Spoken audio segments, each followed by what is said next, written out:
The murder of Maddie Soto. We're, of course, watching it very closely here. What's going on with who's being charged so far? Just Stephan Stearns, who was the stepdad type figure in her life. Jen Soto, not charged with anything. In fact, she even has some immunity going on in some of the other interviews that she's given. And we have that audio on the channel as well. Joining me to discuss a very specific interview that was done with Stephan Stern's parents, which I found to be one of the most telling. Shavaun Scott, psychotherapist and author. There's a lot to unpack in that piece of audio. And if someone wants to hear it, it is on the channel. You can find it there, Stephan Stern's parents interview. Um, let's just kind of, you got a chance to listen to the whole thing. Just off the bat, what were some of your initial reactions? Yeah, I felt like I really learned a lot. It filled in the blanks. And again, just they started off with Jen being bipolar and having lots of medication and, using cannabis all the time, they Mhm. said. And that would really, I think, help explain why she was not noticing how tuned out she was, that both she and Stefan would sleep all day long. She couldn't hold jobs. And, that again, we were wondering, how could she not notice? And I think if this is accurate, this is a lady that really was not noticing all kinds of things. And so that made sense to me. But, of course, they mostly talked about their son, and I felt they were very honest, Mhm. brutally honest. But these are people that have obviously struggled with how do we parent this guy, Mhm. for years. They were still paying his rent, paying his phone bill. And at times he would periodically go home. And they were really describing someone that it seems to me has a pretty severe neurodevelopmental problem. He never developed into a functional adult.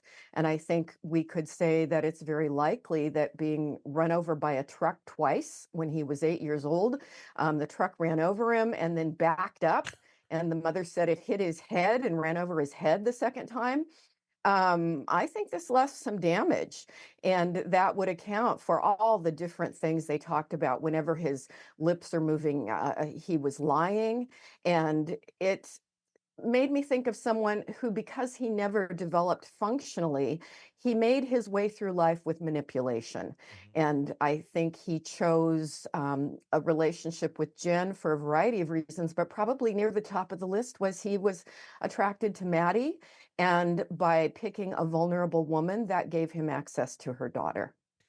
Let's talk about some points that you just made there. The truck running him over when he was 7 years old twice.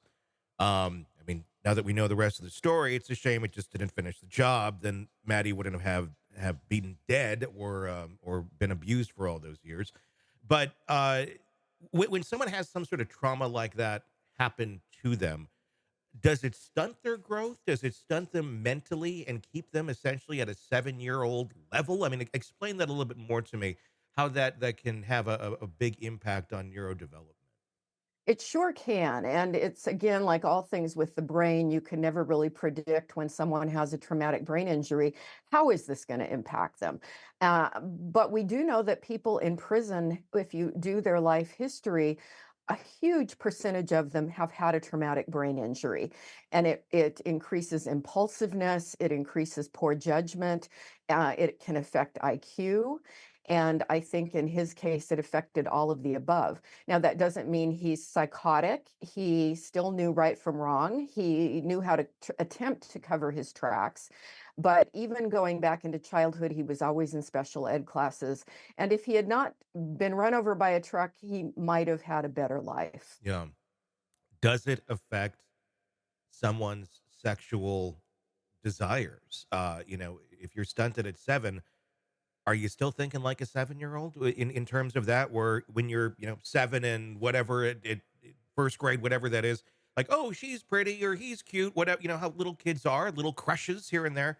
Are they still Yeah. having those same desires for those same aged people? I think that's a really good speculation. I don't think we can prove it, but we do see a pattern with sex offenders who are attracted to children. Often they're immature in so many ways, they feel inadequate and insecure with normal functioning adult women, Mhm. and they just connect better with kids because they're on that level. Yeah. So that certainly can be a part of it. With Stefan kind of living the life that he did earlier on, and I'm trying to just dig in and try to understand this monster that we Yeah. see. Um, when someone has those sort of traumas that take place, obviously he was probably a kid that got picked on a lot. He was probably a kid that was kind of on the outside, never quite fit in. You can just tell that that's very likely what his childhood was like. Is it also a thing where they are interested in children because they're not being judged, because it's easier to fit in with them when you're an adult than you were Yeah. when you were a child, and there's less, yeah, there's less judgment going on, and there's less resistance there than they would have with their own peers. Yeah, and particularly when you have a child that's needy Mhm. because they're not being terribly well parented, they're vulnerable. And guys like this, they have a radar for needy kids. And I just want to reiterate, I'm not saying that this excuses him. No, I'm not no. saying he shouldn't go to prison because of it, because in truth, he is a monster. Yeah, And he had awareness that this was wrong. He knew sure. it was illegal and he knew he would get in trouble if he was caught for it. But I also think, his parents described him as spending, from adolescence into his current life, spending hours and hours locked away in his dark room online. And I think we can make a pretty good guess about what he was doing online. Mhm. And I think he became sexually compulsive, attracted to kids, and all these factors together just created an awful person who was really dangerous to someone like Maddie, Mhm. and a mom who was just not observant.